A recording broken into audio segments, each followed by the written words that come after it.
नमस्कार प्रेक्षक हो. वैद्यकीय जनजागृती मोहिमेअंतर्गत आम्ही व्हिडिओ सिरीजचे प्रसारण करत आहोत.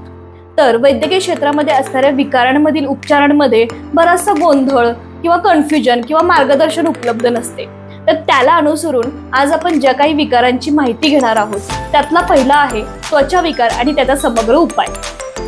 आमच्या असे निदर्शनास आले आहे की ज्या रुग्णांना त्वचा रोग असतो असे रुग्ण होमिओपॅथीमध्ये तज्ज्ञांकडे किंवा असं आयुर्वेदिक तज्ज्ञांकडे येरजाऱ्या मारताना हेलपाटे घालताना दिसतात.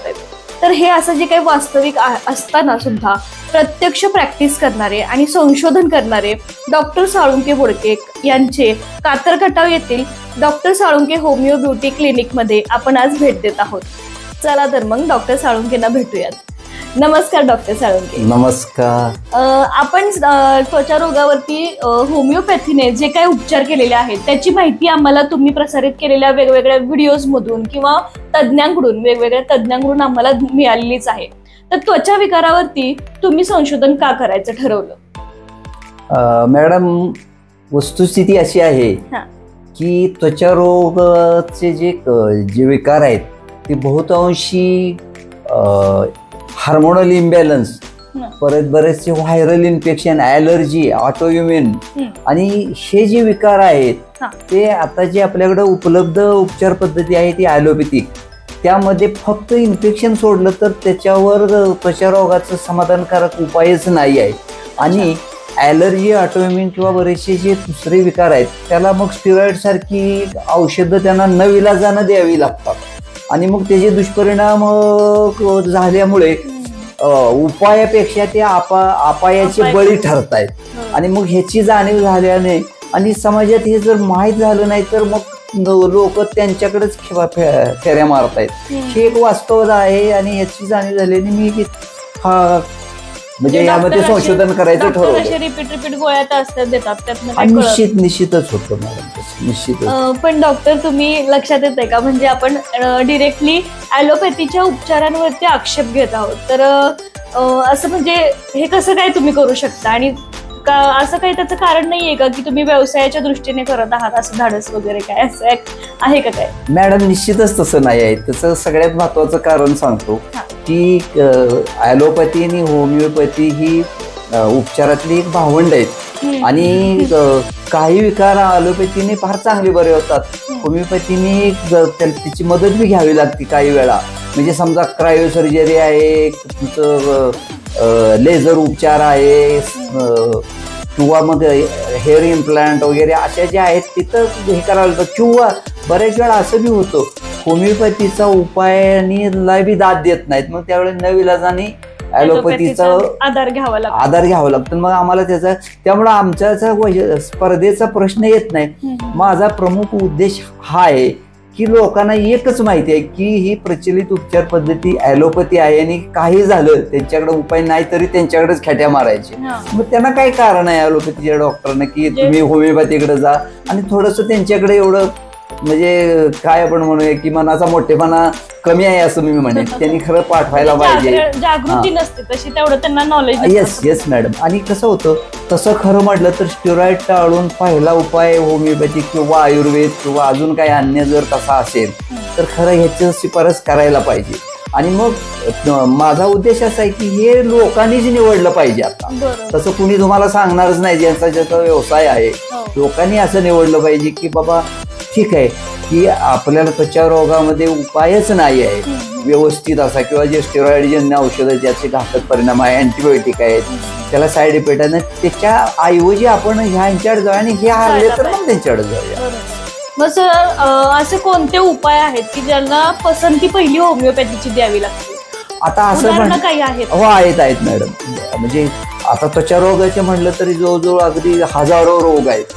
पण ब्रॉडली मी सांगेन की त्यामधले जे काय हार्मोनवर डिपेंडंट असणारे विकार आहेत की स्पेशली महिलांमध्ये PCOD असते, पुरुषामध्ये हार्मोन वाढलेला असतोय आणि मग त्या थायरॉइडची कमतरता असते किंवा वाढलेलं असतं आणि मग त्या यानं त्वचा शुष्क होते किंवा फार ओलसर होते किंवा तेलकट होते. आणि मग त्या अनुषंगाने येणारे जे उपाय आहेत त्यात मी तर म्हणेन प्रामुख्यानं होमिओपॅथीची जो कन्सेप्ट आहे बॅलन्स मेंटेन करायचा, मग त्यामध्ये हार्मोनल बॅलन्स सुद्धा मेंटेन केला जातो. आणि जो उपाय दिला जातो त्याला साईड इफेक्ट नाहीत मॅडम. त्यामुळे प्रामुख्यानं ॲलर्जी, हार्मोनवर असणारे विकार, ऑटोइम्युन आपण म्हणूया, किंवा अगदी इव्हन इन्फेक्शन मध्ये सुद्धा, अगदी इव्हन साधं उदाहरण घेतलं एक सांगतो तुम्हाला, फंगल इन्फेक्शन आहे. तर ऍक्च्युली त्याला ज्या अँटी फंगल औषध आहेत त्याला एवढे साईड इफेक्ट आहेत मॅडम की आजार बरा होतो, पण काही दिवसांनी परत लिव्हरचे, पचनाचे विकार किंवा अजून डिप्रेशन येणं वगैरे किंवा साईड इफेक्ट भरपूर आहेत. मग हे आपण टाळून खरं होमिओपॅथीनं 2 महिन्यापर्यंत सुद्धा फंगल इन्फेक्शन बरं होतं. पण काय होतं, प्रेक्षकांना हे पटत नाही की स्टिरॉइड हे तर आता हुकमी इलाज आहे किंवा जीवरक्षक आपण म्हणतो त्याला, मग तुम्ही स्टिरॉइड घ्यायचं नाही असं कसं म्हणू शकता? खरं मान्य आहे मला मॅडम, म्हणजे तुमचा हा जो आक्षेप आहे तो मान्य आहे. निश्चितच मी सुद्धा असं म्हणेन की जिथं जीवाला धोका वगैरे उत्पन्न होईल अशा प्रकारची ॲलर्जीज झाली तिथं निश्चितच स्टेरॉइड घ्यावं. म्हणजे त्यावेळी मी नाही असा हट्ट करेन की होमिओपॅथी, पण ते फार थोडे विकार आहेत.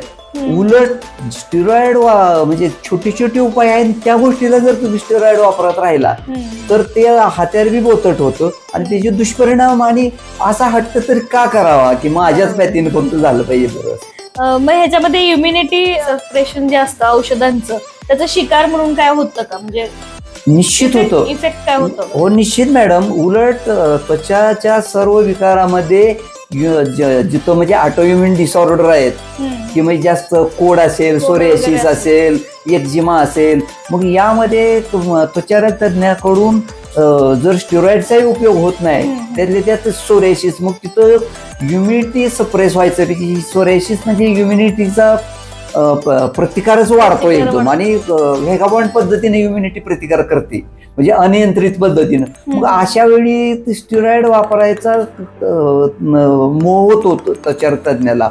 आणि मग अजून त्याच्या जोडीला इम्युनो सप्रेसंट औषधं दिली जातात की मग आता ही ऑपरेशन जर आपण तशी दिलं तर इम्युनिटी सप्रेस करून साधारण इतर बी तुम्हाला इम्युनिटीची मदत असते ना, म्हणजे ज्यात इम्युनिटी सप्रेस झाली तर परत परत इन्फेक्शन होतं, तुमची सायकोलॉजी बिघडते आणि तुमचा मूळ आजार सुद्धा परत एकदम औषध बंद केले की रिबाउंड फिनॉमेना म्हणून नव्यानंच दुप्पट वेगाने येतो. म्हणून ते करू नये तसं.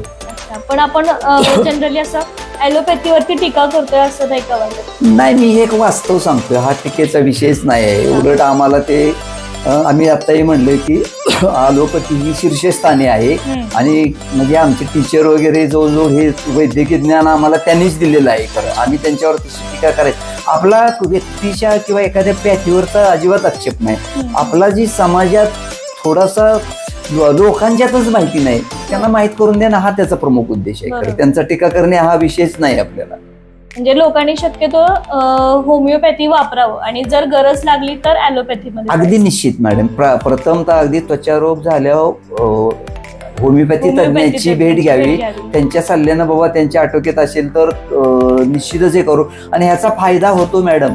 मी बघितलंय, मी अगदी कित्येक असे एक्झिमा किंवा सोरियासिस असेल, फंगल इन्फेक्शन असेल, व्हॅरिकोज एक्झिमा असेल किंवा चेहऱ्यावरचे डाग असतील, काळे डाग असतील किंवा याची एवढ्या चांगल्या थोडक्या ह्याच्यात खर्चामध्ये उपाय केलेत की पेशंटला परत यावं लागलंच नाही आहे.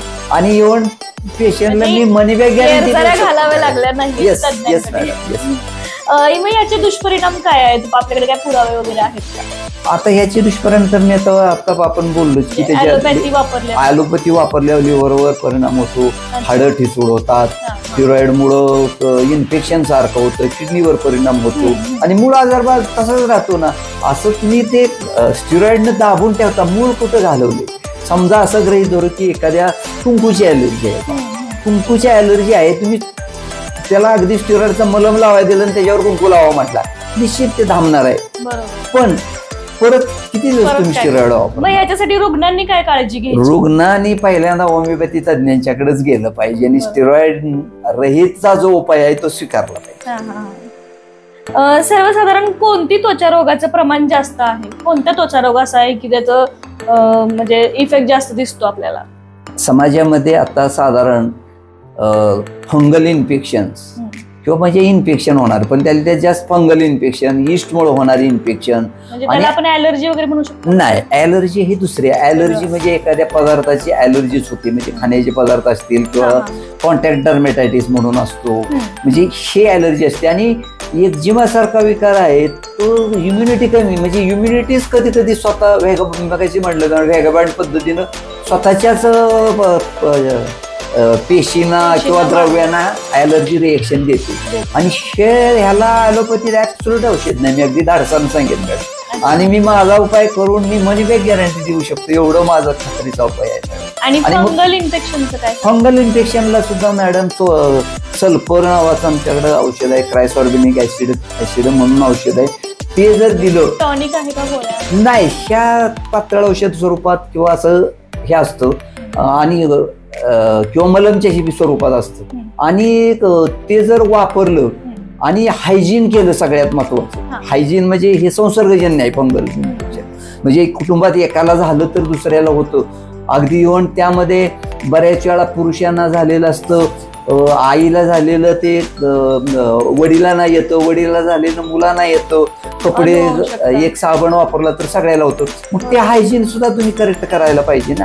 त्यांना सगळं स्वतःचा साबण वेगळा, किंवा समजा अगदी व्यक्ती एकच असेल मग त्याच्या अंगावर फंगल इन्फेक्शन, मग साबण नाही वापरायचं, मग कसं करायचं? तर जिथं इन्फेक्शन आहे तिथं तुम्ही शॅम्पू वापरू शकता तात्पुरत्या स्वरूपात स्वच्छतेसाठी. आणि अशा प्रकारे हे केलं. कपडे आठवड्यातनं एकदा तरी बॉईल केली पाहिजे फंगल इन्फेक्शनची. तर कसं होतं, त्वचेवरचे जंतू तुम्ही किंवा त्वचेवरचे हे करू शकाल, जंतू नष्ट करू शकाल.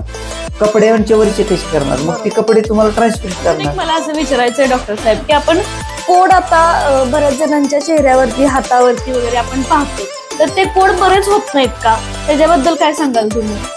आता कसं आहे, वास्तव असं आहे की थोडे जर डाग असतील तर होमिओपॅथीमध्ये तर कायमचे जातात. आणि कसं आहे, ते डागाचे बी ठिकाण कुठं आहे, समजा तळव्यावर असेल, तोंडात असेल, किंवा शरीराच्या 3/4 भागावर आहे, किंवा अशा बोटांवर, गालांवरती असतात. हा, नाही, नुसते थोडे थोडे डाग असतील तर ते 100% जातात.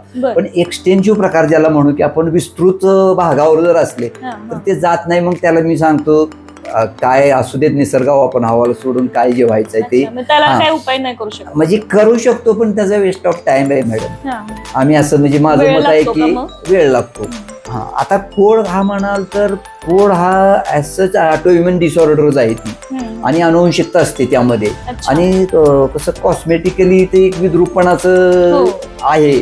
आता त्यामुळं कोड हा समजा तरुण मुलीचा आहे, लग्नाच्या ह्याच्यात आहे, किंवा काही पाल्यांचं असं होतं की आता त्यांच्या मुलीची लग्न होणार आहे, त्यांच्या ओठावर डाग दिसतो, मग काय करायचं? त्यांनी तो डाग त्यांनी बरा करणे गरज असते. कारण कुठलाही मुलगा आला तर त्याला होणारी ओझ आहे ती त्याला डाग येऊ शकेल, असं अनुवंशिक त्यांना असं आवडणार नाही. तर सांगायचं मुद्दा की होमिओपॅथी मधली जी तुम्हाला कसलाही साईड इफेक्ट न होणारी होमिओपॅथीच्या औषधानं बरं होतं. आता ॲलोपॅथीमध्ये यामध्ये जवळपास निराशा आहे अगदी, की नाहीतच औषधं जवळपास, आणि घेऊ बी नाही असं मी स्पष्ट म्हणेन. होमिओपॅथी घ्यावं. आणि त्याला मग मी मग सांगितले त्याला एक काही मर्यादा आहे उपायाला, ते ह्या मर्यादेत राहून आपण उपाय करावा. अच्छा, पण ते कुंकूची ॲलर्जी मगाशी तुम्ही सांगितलं, तर त्याच्यासाठी म्हणजे काय उपाय असतो त्याच्यावर? त्यामध्ये सुद्धा आपण तोंडाने खायची होमिओपॅथीची औषधं देतो. त्यानं त्यांची जी शरीराला जे एक ॲलर्जीचं म्हणजे एक वेगळं वळण लागलेलं असतं ॲलर्जी होण्याचं, ते आपण घालवतो. त्यांनी कुंकूच्या ॲलर्जीचा उपाय सांगा परत. आता कुंकूच्या ॲलर्जीचा उपाय तर असा आहे की त्या रुग्णाची पूर्ण माहिती घेऊन आम्ही एक होमिओपॅथीचं औषध ज्याला साईड इफेक्ट नाही तसं निवडलं जातं. आणि ॲलर्जीचा टॉलरन्स वाढवला जातो. एखाद्या पदार्थाची ॲलर्जी होती म्हणजे ज्याला त्याचा टॉलरन्स वाढवला जातो आणि ती ॲलर्जी नष्ट होती. हा, फक्त एक गोष्टीला 6 महिने, एखाद्या वेळ कधी कधी प्रसंगी वर्षभर बी लागतं. पण ते एक असं अदरवाईज नाही तर मग कुंकू न लावणे हाच उपाय आहे, दुसरं काय नाही. हिंदू संस्कृतीला किंवा नाहीच आहे, ते मान्य नाही. मग त्या कुंकूवरती असं टिकली वगैरे लावली तर काय त्याचा त्रास? जरी त्यामध्ये साधारण रसायनं तीच असतात ना, टिकली असली आणि कुंकू असली तर रसायनं असतात, ते रसायनाची जी ॲलर्जी झाली तेवढा औषध घेणं हा चांगला उपाय आहे. अगदी बरोबर सांगितलं सर. रुग्णांनी पण तेवढीच काळजी घेतली पाहिजे. मग सर, एक्झिमा म्हणजे काय असतो आणि त्याचे उपाय काय? एक्झिमा असा एक फार सर्वसाधारण आजार आहे आणि त्याचं मुख्य कारण आहे ते ऑटोइम्युन, म्हणजे शरीराचा स्वतःच्या त्वचे पेशीविषयीच एक वेगळी रिएक्शन येते आणि त्यातून त्वचेवर काळपट पडणे, थोडा भेगा येणे, खाजवणे असे होतात आणि मग त्याचे भरपूर प्रकार आहेत आणि त्याचं मेन काय कारण नाही, दुर्दैव हेच कारण आहे किंवा थोडंसं असं की प्रतिकारशक्ती एक आपल्याविषयीच वेगळ्या पद्धतीने वागू लागले हेच कारण आहे. अच्छा, मग आता तारुण्य पेटिका किंवा ऍक्ने, मुर्म जे असतात त्याच्यावरती काय उपाय असतो? हा, ऍक्ने या मुर्म तारुण्य पेटिका एकच प्रकार आहे आणि त्याचं मेन कारण आहे हार्मोनल इम्बॅलन्स. स्पेशली महिलांमध्ये ह्याचं जास्त प्रमाण आहे. त्याचं कारणच असं आहे की तारुण्यामध्ये आणि किंवा त्याचे जे रिप्रोडक्टिव्ह एज आहे त्या याच्यामध्ये हार्मोन फार कमी जास्त वेगवेगळ्या प्रकारचे होते. जसे की तरुण मुलीमध्ये नुकतेच मेन्स्ट्रुएशन वगैरे चालू झालं असतं, मग हार्मोन इस्ट्रोजन वाढतो कधी आणि मग त्यामुळे त्यांच्या ह्याच्यावर चेहरा तेलकट होतो. चेहरा तेलकट झाला की सिबेशियस ग्रंथी असतात आपल्या ज्या त्वचेवर, ज्याच्यामुळं खरं निसर्गाने ती अशी चकाकी यावी एवढ्यासाठी निसर्गाने सोय केलेली आहे. पण त्या सिबेशियस जास्त झाला की त्याच्यात त्या ग्रंथी सुजून मग त्या बाहेर येतात आणि सूज येते त्याला आणि त्याला होमिओपॅथीमध्ये फार चांगला उपाय आहे. आणि मॅडम मी सांगेन जे ॲलोपॅथीत उपाय तात्पुरता आहे, लेप स्वरूपाचा वगैरे आहे किंवा त्यामध्ये स्किन पिलिंग केलं जातं, म्हणजे त्वचेचा वरचा पातळ थरच काढून टाकला जातो. म्हणजे थोडक्यात एक प्रकारे तुमची ते सिबेशियस ग्रंथीची संख्या कमी करण्याचा एक तो उपद्व्याप आहे. पण तो सुद्धा पातळ थर परमेश्वराने दिला आहे, तो काढून टाकण्यासाठी नाही दिलेला आणि तो प्रिझर्व होणं हा माझं म्हणणं आहे. खरं सांगतो असं काही करू नये त्याला.